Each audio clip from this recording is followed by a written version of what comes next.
ছোট্ট একটা কথা, আপনি আমার মেয়ে,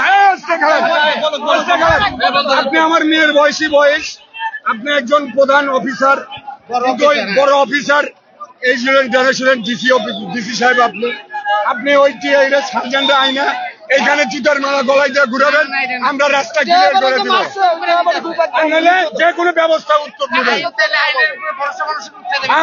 আর নইলে আপনি ম্যাডাম আপনার মাথার তাজ হয়ে থাকবেন, আপনি মাথার তাজ হয়ে থাকবেন যতদিন নির্দূরে থাকবেন। বড় কথা হয়েছে আমার স্থান, আমার অধিকার, আপনি তাজ হয়ে থাকবেন ম্যাডাম, আমি দাঁড়াইতে পারি না। এইখানে যাদেরকে রাখছেন সার্জেন্ট, এরা হইলো সব হইলো চোর। আমার টার্মিনালে আমার অধিকার, আমি বলতে পারি করে বয়ে বয়ে মনে করেন 5,000 খাই। আপনি ম্যাডাম মাথার তাজ হয়ে থাকবেন, মানে আপনারা সবাইকে একটু বোঝান, আমরা ব্যবস্থা নিব। আপনাদের মতামত শুনবেন। সবচেয়ে বড় কথা স্যার, আমার টার্মিনালে তো আমার অধিকারই না, তাহলে আমি কই দিয়ে খাওয়াবো? ম্যাডাম ওই চাঁদাবাজ আজ